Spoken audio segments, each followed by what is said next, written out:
Os princípios que formam um campeão no esporte, será que se aplicam aos negócios? O que você acha, Giovanni? Tudo bem, Mariana? Tudo bom? Prazer estar aqui com você, com todos que estão nos vendo e ouvindo, né? Olha, são características, na minha opinião, bem parecidas, né? De empreendedorismo, né? No esporte a gente tem uma grande luta diária em busca dessa excelência, né? Tem que encaixar a mão na bola, tem que melhorar os fundamentos. E no mundo corporativo não muda muito, né? As pessoas estão sempre em busca de habilidades novas e que isso certamente vai determinar o sucesso delas, né? Então, nesses aspectos, eu acho que tem muitas coisas iguais. Talvez o esporte a gente possa pegar um pouquinho mais pesado, né? Como o treinador pega, né? Os líderes são mais duros e tal. No mundo corporativo, se fizer isso, o compliance briga com a gente, né? Então, tem que ter um equilíbrio. Mas no fundo, todo mundo quer sempre melhorar a sua performance, né? Então vamos falar disso? Vamos lá. Esse é o Rio Pode Mais, gente, o videocast da FEComércio RJ, recebendo hoje Giovanni Gávio, agora sim a apresentação formal, bicampeão olímpico, entende muito do esporte também, de desenvolvimento de equipes, ele que é consultor de esportes do Sesc RJ e que tem feito um trabalho incrível no vôlei Joinville, que pegou a equipe do zero, né, Giovanni? Foi. E que chegou à semifinal da Superliga no ano Isso. passado. São já mais de 8 anos dentro do Sesc Rio de Janeiro, papéis diferentes, né? Primeiro como treinador, agora como gestor também, né? Como consultor, vamos dizer assim, na hora que a gente está desenvolvendo as escolas de vôlei em todas as unidades do Rio de Janeiro. Então, temos muito trabalho pela frente, mas algo que é muito bacana. E há 3 anos atrás tivemos a oportunidade de montar a equipe de Joinville do zero, né? Então, no primeiro ano a gente ganhou a Série C, a Série B. No segundo ano ficamos em quarto lugar na Superliga. Eu gosto de dizer que acho que a gente teve mais sorte que juízo. Mas foi um trabalho muito bacana para quem não tinha nada. Começar alguma coisa do zero e já conseguir resultados expressivos, como uma semifinal de uma Superliga, especialmente numa temporada que foi muito competitiva, É. eu certamente concordo com você que foi um trabalho muito bacana. Parabéns, viu? Eu queria, Obrigado. para a gente mergulhar nessa questão do desenvolvimento de equipe, você falou da questão do compliance, da disciplina e da exigência, do nível de exigência, e queria fazer um mergulho na sua carreira. A gente falou de o bicampeonato olímpico, você tem 2 ouros olímpicos em 2 momentos diferentes de vida, né? Para Sim, quem não sabe, gente, o Giovanni foi aquela seleção histórica de 92, e aí isso. com o José Roberto Guimarães, você tinha 18 anos. Um pouquinho mais, 20. Ah, é? 20 18 era o anos? Marcelo Negrão. Ah, Mas todo mundo era assim, né? O Tandy com 21, eu 20, Marcelo 18, Maurício 22. Então, média de idade bem baixa. e depois, 2004, você tinha 34, 34 anos, aí já com Bernardinho. já com Bernardo. Quais lições, assim, quais as diferenças? Você falou da diferença de puxar, do nível de exigência. Você pegou 2 figuras, enfim, são os maiores, estão entre os maiores nomes do vôlei do mundo de Sim. gestão, você também. E como é que você vê essas conquistas diferentes, né? Diferentes níveis de maturidade, diferentes gestores, digamos assim? Sim. Olha, no fundo, eles tiram o melhor da gente da mesma forma, com formatos diferentes, né? Então, Zé Roberto mais tranquilo, com a voz mais tranquila, vai tomar um cafezinho com a gente, te abraça e tal. Bernardinho já é na pancadaria, no É. treino, né? Na intensidade, isso muda bastante um do outro. Mas no fundo tem assim a sensação de que conseguem tirar o melhor da gente. Porque são treinadores que a gente, no fundo, acaba jogando por eles. Porque se dedicam muito, se entregam muito, né? E eu tenho inúmeras histórias que podem exemplificar isso. Zé Roberto, por exemplo, ano passado, antes da Olimpíada, estava na Turquia, técnico de um clube na Turquia. O Zé tem 70 anos, gente. Não precisa passar por um monte de coisas assim, ficar longe do neto, da esposa, das filhas, né, do país dele para poder ir para a Turquia. Tudo bem que é bom ganhar vezes 6, né? O euro vezes 6 sempre vai ser bom. Mas o objetivo dele era ficar próximo das adversárias. era ver de perto como é que as jogadoras dos outros países jogam. Talvez descobrir alguma fragilidade delas, né? Alguma fraqueza. Então, olha só o nível de detalhes deles, né? Bernardo, por exemplo, tem sempre aquela mania de que mais 10 bolinhas, mais 15 bolinhas, mais 20 bolinhas, vamos acordar mais cedo esse ano que vem mais cedo ainda. E eu dizia, Bernardo, mais 8 horas dá para treinar igual. Ele falou, mais 6h30 dói mais, né? São coisas que a gente, infelizmente, não vai poder mais viver, né? E que você Porque carregou para sua experiência, Giovanni, como gestora aí, quer dizer, um pouquinho de cada da, esse né? equilíbrio, né? É. E eu digo que fomos privilegiados de ter tido grandes mestres, né? Junto com a gente. Eles têm em comum um negócio muito bacana, mas uma visão sistêmica. Conseguem enxergar 4 anos na frente. Como é que eles querem que o Brasil jogue daqui a 4 anos? E aí, durante esses 4 anos, eles vão construindo. Então, isso é especial, é uma aula. É. É muito bacana. Quando você assumiu agora como gestor esportivo do Sesc RJ e quando você assumiu uma equipe em Joinville, que não tinha nem time, você trouxe, de que forma que você trouxe essas lições de antecipar, de olhar, de visão? Como é que você acha que o empresário que está ouvindo a gente pode absorver isso? Primeiro, uma leitura de cenário no nosso país é extremamente desafiadora, né? Então, para o empresário, Aí lida com outro componente. no esporte, a gente mais ou menos tem, né? A gente sabe como que as equipes podem crescer nos próximos anos, acompanha esse crescimento e tal. Talvez seja uma situação um pouco mais calma para planejar, né? Mas assim, eu acho que uma das grandes coisas que a gente precisa ter no esporte, a gente faz muito isso, porque não dá para você construir uma equipe de hoje para amanhã, você precisa muito de tempo, né? Então, assim, entender as forças que o teu time tem, que as pessoas que estão com você, onde elas podem chegar, né? E ali cuidar muito das forças delas, porque elas já têm talentos, né? Já têm coisas muito boas que podem já começar a ter resultado logo no começo e depois você vai melhorando o que você sabe que vai fazer a diferença para aquele jovem ou para aquele atleta, né? Se tornar um fora de classe, vamos dizer assim. E no mundo corporativo, talvez você consiga montar um time mais rápido, né, que eu acho que pode fazer a diferença no começo. E principalmente um time de gestão bom, né, que tenha, assim, eu gosto muito eu não sei se é frase ou se é de um pensamento do Barack Obama, que ele dizia, né, eu sempre contrato pessoas melhores do que eu, né, porque assim as decisões delas com certeza vão ser boas e vão ter um nível de discussão e de confronto também, porque eu acho que o ruim quando você é líder, é a liderança solitária, de que você tem que tomar decisões sozinhos o tempo inteiro, né? Isso cansa, né? Isso te desgasta. Então, quando você tem um time te ajudando a tomar essas decisões, as coisas ficam mais, vamos dizer assim, mais assertivas. Eu acho que isso é melhor, né? Você falou de ter alguém melhor que você. Eu tô pensando na quadra. Quando você tinha, por exemplo, um jogador muito bom que chegava, isso para vocês era ótimo? Ou falava, opa, esse cara pode me tirar e eu vou pro banco por conta dele? Como é que é essa ambiguidade? É a diferença entre 92 e Barcelona. Barcelona Ok. 92 e Atenas 2004.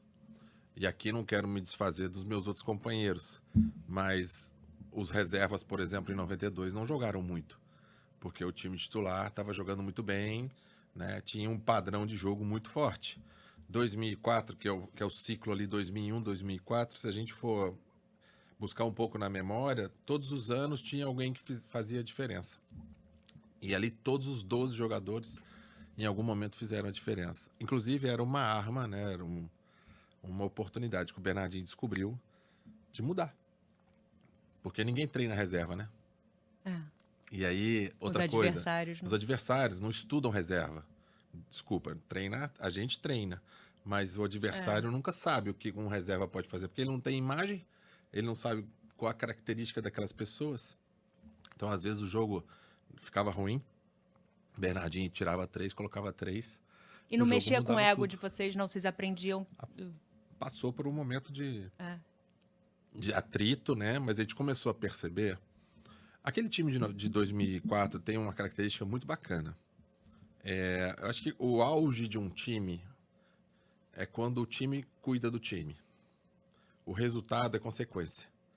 Então a gente passava muito mais tempo nos preparando, nos cobrando, né, um puxando o outro. Então quando o time reserva cresceu bastante, automaticamente ele botou uma pressão muito grande no titular. Aí o Giba corria, o Nauber corria, todo mundo corria. O único que não precisava era o Serginho, porque Liberou. não tinha livre reserva naquela época, mas também não precisava, porque aquele ali corre por conta própria. Mas assim, sempre tem uma, sabe, uma pressão por trás, sempre é muito boa. E essa é a característica principal, na minha opinião, de uma equipe. Ela cuida dela mesma. E a gente atingiu esse nível, sabe? Então isso era muito gostoso. Barcelona, nós aprendemos muito. Né? A conquista ela veio precoce, porque a gente não estava preparado para ganhar Vocês ainda. esperavam, não? Não. A gente queria ficar em quarto lugar. Quando a gente chegou em Barcelona, nosso pensamento, se a gente ficasse em quarto, estava ótimo, né? Disputar uma semifinal, então, tudo caminhou e foi ouro. Então, assim, o que trouxe a conquista sem planejamento? É Tinha algum interessante tipo, fazer essa análise, né? tinha algum tipo de planejamento para melhorar a performance, mas, poxa vida, ninguém estava preparado pro boom do voleibol da forma como aconteceu. Né? Aí veio dinheiro, veio fama, veio todo mundo querendo a gente. Nós fomos jogar na Itália. Então teve Você muita foi coisa. depois? Todo mundo foi. Os 5 titulares, só o Paulão que não foi. Os 5 titulares foram jogar na Itália e então as nossas vidas se transformaram. Então foi um período de muito aprendizado. E às vezes a duras penas. E as derrotas ensinaram também, porque a gente está falando de 92, 2004. Tiveram outras Olimpíadas ali que não veio o ouro, embora vieram resultados importantes. As derrotas também ensinam? Então, justamente, assim, esse período de aprendizado, 92, teoricamente era uma geração que poderia ter ganho em 96 e 2000, não é? E a gente não conseguiu. Tudo bem que os adversários jogaram muito bem, né? Então você tem uma Holanda, uma Itália, a Iugoslávia, que cresceu muito, foi campeã olímpica em 2000, mas assim, tinha time para ganhar. Então, na minha opinião, foi um aprendizado, foi um erro que custou muito caro pra gente. A gente aprendeu. A segunda geração, ou a terceira, vamos dizer assim, né? Porque teve 84, teve a nossa, e depois já veio a geração do Giba, Nauber, Ricardinho. A terceira geração do vôlei já veio muito melhor. Já tinha um nível de consciência muito mais forte do sentido assim de time, de dividir, né? De que, olha só, sozinho não vai dar, né? A gente já tinha passado por muita coisa. Barcelona, por exemplo, eu percebo assim muito talento, né? Então às vezes a gente achava que a gente ia ganhar o jogo sozinho. Aos poucos a gente foi entendendo que, poxa, ter o Tandy do lado é muito melhor, né? Ter o Marcelo atacando as bolas altas é fantástico. E isso o time começou a ganhar mais força. Mas 2004 eu acredito que tenha sido assim o auge do voleibol brasileiro. E transição de carreira? Giovanni, eu queria falar um pouquinho da transição também, fazendo um paralelo com a questão do empresário, que muitas vezes acaba mudando, ou de uma CLT, ele vai empreender, vai trilhar o sonho dele. Você foi um atleta muito longevo, de muito sucesso. Como é que foi essa transição? Como é que foi parar, mudar, passar para ser o gestor? Passou pelo técnico? Então, não foi tão planejado assim, Não? mas tinha... Você parece ser um cara tão planejado assim, a gente que vê de fora. Aqui. O de jogador para treinador sempre foi um desejo, tá? Quando eu comecei a chegar nos últimos anos ali da seleção, 2002, 2003, 2004, eu tive essa vontade. Muito em função também do meu papel no último ciclo, né? Que o Bernardo me chamou para conversar, ele falou, cara, a gente tem que te reinventar, você tem que entender o seu papel aqui dentro é diferente do que era em 92. E aí compartilhou comigo uma série de situações que eu fui gostando de ser líder, gostando de ser, né, ter esse papel. Foi a primeira vez que na seleção que foi... E aí isso... Tanto é que tive um café da manhã com o Bernardinho em 2003 que eu perguntei para ele, poxa, Bernardo, gostaria de me tornar treinador quando eu parasse de jogar, já tá próximo, mais um ano eu paro de jogar. E aí ele vira pra mim e fala assim, se você estiver disposto a se ferrar por mais 20 anos, acho que você vai ser um bom treinador. Falei, pô, Bernardo, isso aí é dica que você dá pra um jovem. Ele falou, você já passou 20 anos longe da tua família, já gastou teu corpo, fez um monte de coisa. Você quer repetir tudo isso? Se a resposta for sim, acho que você vai ser um bom treinador. Aí fiquei traumatizado. Eu morava em Florianópolis nessa época, né? Eu falei, não vou. Mais 20 Fiquei anos. 2 anos traumatizado assim, e aí chegou uma hora, falei, quer saber, eu vou. Não aguento ficar só atrás da mesa, eu quero ir lá pra dentro da quadra de novo. E aí fui me aventurar como treinador. E como foi essa mudança? Olha, o ambiente eu sou apaixonado, né? O ambiente da quadra, do vestiário, a construção do jogo, as emoções a dor de barriga que dá, né? Na véspera do jogo, a poucos minutos antes, é sensacional. Isso talvez seja a única coisa que eu sinto falta de jogador. Tem outras legais, né? Você atacar uma bola, você ser protagonista, né? Você decidir um jogo, é muito bacana. Mas essas emoções, eu queria mantê-las, né? Então esse era um dos motivos que eu queria ainda continuar dentro da quadra. E assim foi. Fui treinador em Florianópolis, em São Paulo, em Joinville, né? 2 anos em Joinville, depois 4 anos em São Paulo, depois 4 anos aqui no Rio, no Sesc. E técnico da Seleção Brasileira Juvenil, 6 anos. E a pandemia, depois veio e me deu um clique. Eu falei, basta, chega, agora eu vou cuidar de mais gente. Vou treinar mais pessoas. Aí fui inspirado pela Regina, a diretora, a superintendente do Sesc Rio de Janeiro, Regina Pinho. Um dia me chega e fala assim, Giovanni, tem uma notícia boa, notícia ruim. Eu falei, eita, nós, vamos lá. Notícia boa, a notícia ruim é que o time acabou. Não é por causa da pandemia, o time masculino de vôlei do Sesc ia acabar. E a notícia boa é que você continua, só que eu tenho uma missão para você agora diferente. Em vez de você treinar 16 pessoas, você vai treinar 16 milhões de pessoas. Nossa. Eu falei, opa, rapaz, aquilo me soou bem, sabe? E eu sempre fui... Eu era jovem, com 14 anos de idade, eu sonhei em ser o melhor jogador de vôlei do mundo. Então, um desafio desse não me assustou, não.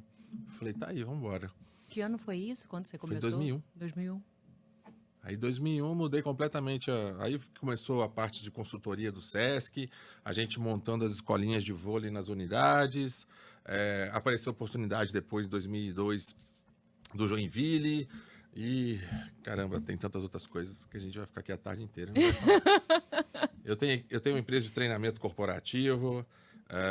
Inclusive, daqui a pouco estou indo para o aeroporto para isso. Vamos fazer um treinamento. Faço palestras. Esse ano foram várias e que bom, porque é sempre uma oportunidade de inspirar as pessoas.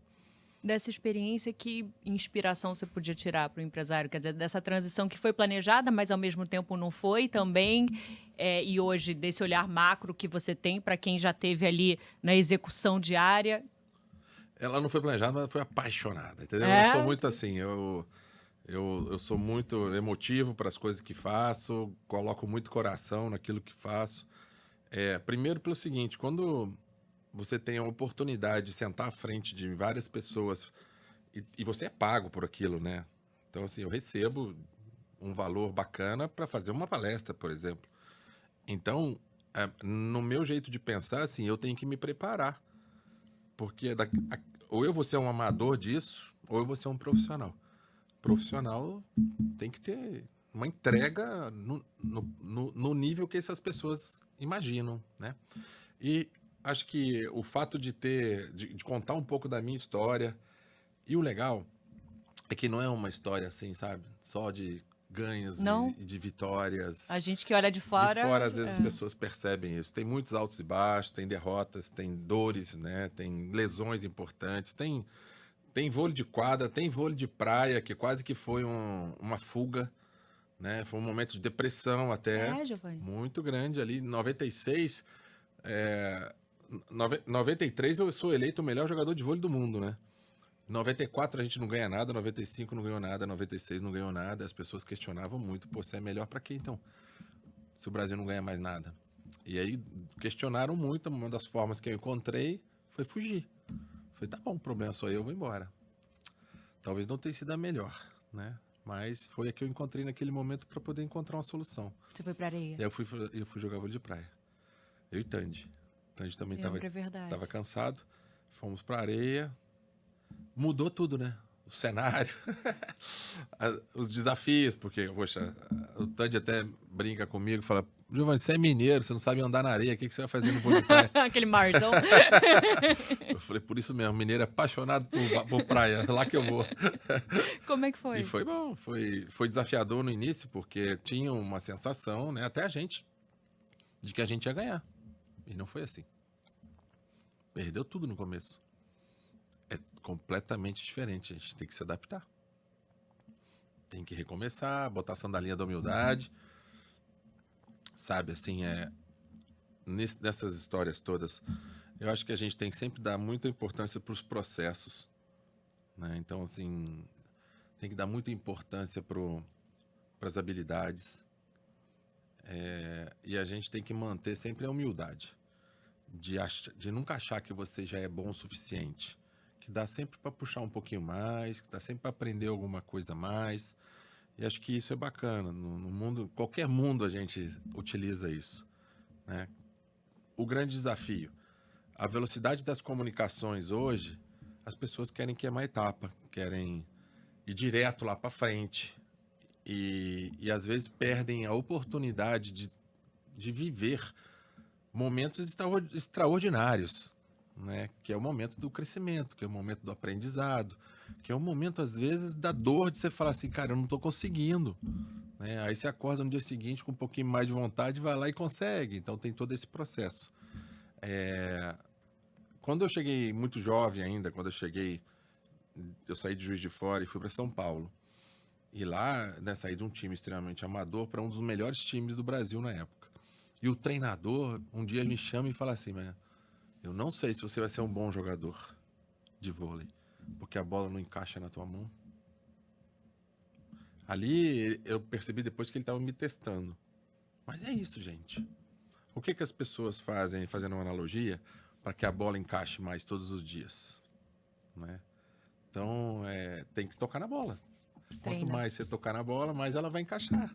Então, qualquer coisa que a gente for fazer, né, em qualquer profissão que a gente queira fazer, se você se dedicar, ir à frente, dominar o teu espaço, entender, né, aquilo que está em volta de você, fazendo a bola encaixar, né, se fortalecendo, né, em todos os sentidos, física, mentalmente, a questão das energias. Então, assim, a minha palestra hoje é muito em cima disso.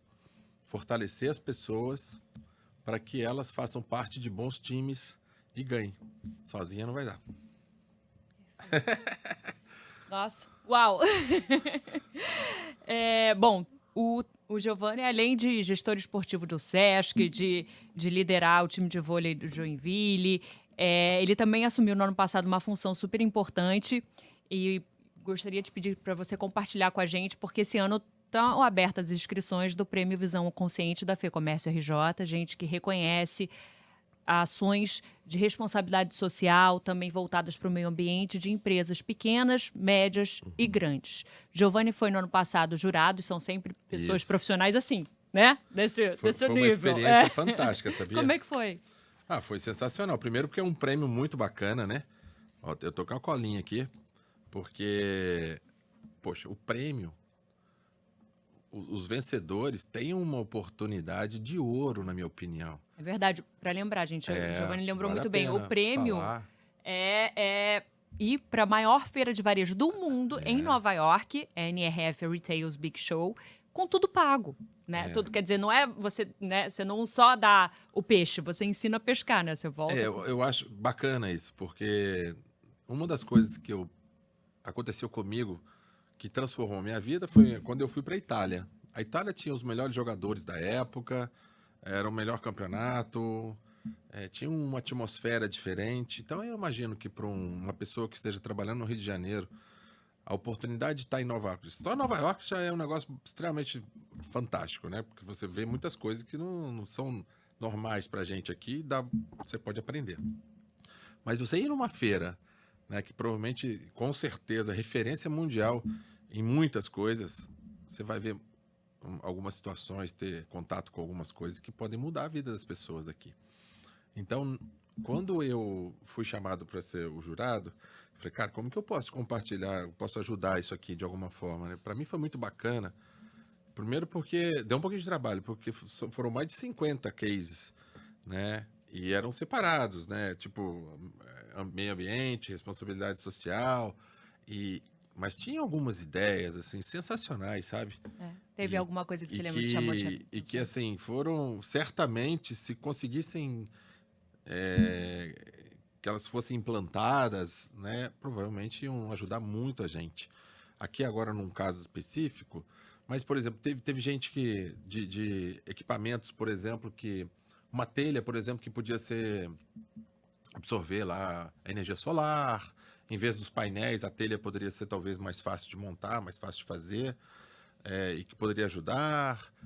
Questões de reciclagem, né, que usar materiais que poderiam, de alguma forma, a gente achar que não tem mais utilidade nenhuma. Eu falei, caramba, dá para fazer isso? Né? Então, assim, muitas ideias muito interessantes. Uma outra de diversidade. A gente está vivendo um momento muito, né, onde a gente, pela primeira vez, talvez, em muito tempo, a gente começou a dar voz para todo mundo, né? E eu acho que isso é muito bacana. E, e dessa forma as pessoas estão tendo oportunidades cada vez mais. Em alguns casos, obrigados. As empresas são obrigadas, né? Mas, poxa, já é um começo. E eu acho que prêmios como esse podem estimular ainda mais que as empresas tenham um olhar nessa direção, que, na minha opinião, é muito bacana. O dia que talvez a gente não consiga, né? Ter o equilíbrio onde todo mundo conviva com todo mundo, com as suas diferenças e de forma muito natural, talvez seja difícil, mas que bom que está começando. Que bom que está todo mundo podendo fazer parte desse grande abraço, né? E eu acho que um prêmio como esse, ele é inspirador. Eu tem 3 palavras que eu adoro: inspiração, percepção e voz. Eu acho que a gente pode se inspirar de várias formas. E essas inspirações, elas nos trazem percepções, né? Percepção de que eu sou capaz, percepção de que eu preciso melhorar, várias. E aí, quando você consegue evoluir nisso tudo, você ganha voz. Porque aí é o que a gente está fazendo aqui agora, né? O que a gente fala, alguma coisa, provavelmente vai ajudar alguém que está nos vendo. E aí a gente ganhou voz. O bom seria que todo mundo tivesse voz, né? Que todo mundo tivesse um espaço e autoridade para poder falar alguma coisa e ser ouvido, né? Acho que isso é muito bacana. E prêmios como esse ajudam, né? Então, Amplificar a voz. exatamente. Lembrando, gente, que o Prêmio Visão Consciente, as inscrições vão até 25 de outubro. E aí entra a disciplina que o Giovanni falou, olha, para ter também, para se inscrever, que muitas vezes, né, a gente acha que tem algum case bacana, acaba adiando.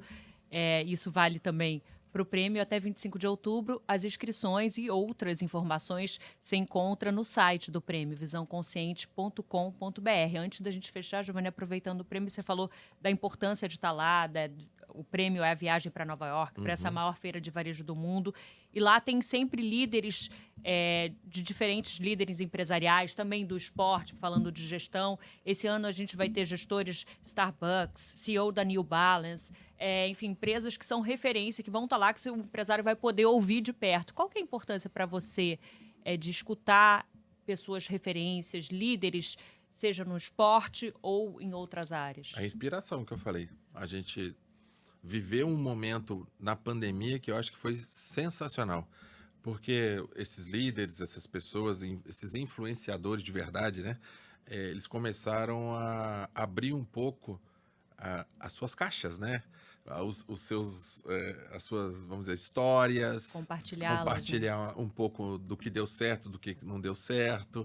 Então, a gente viveu um período aí bacana né, tendo oportunidade de colocar conhecimento e essa coisa toda.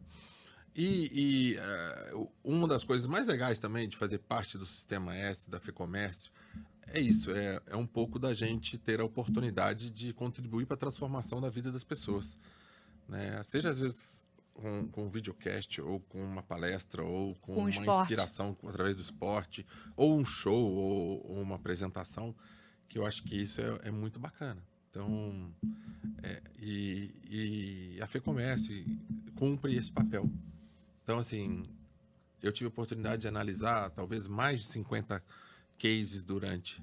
Inscrevam-se, participem. Ah, mas eu tenho vergonha. Não pode ter vergonha. Pode ter certeza. O teu caso vai ser lido, vai ser olhado com carinho e vai entrar em votação. Então, se você não participar, vai perder uma oportunidade muito bacana. E você falou, é curioso, a gente chegou a entrevistar esse ano, eu entrevistei algumas pessoas que ganharam, e muitos dos vencedores, né, tem 3 categorias, pequena, média e grande, de responsabilidade social, de meio ambiente, e muitos falavam assim, mas eu não imaginei que eu ia ganhar. Quer dizer, muitas vezes aquela coisa, né? Eu imaginei que eu ia ganhar o ouro olímpico ali em 92, né? Às vezes você deixa de fazer alguma coisa, imagina. Né? Quer ganhar na loteria, pelo menos joga, né? É isso. Não dá pra ficar só sonhando, né?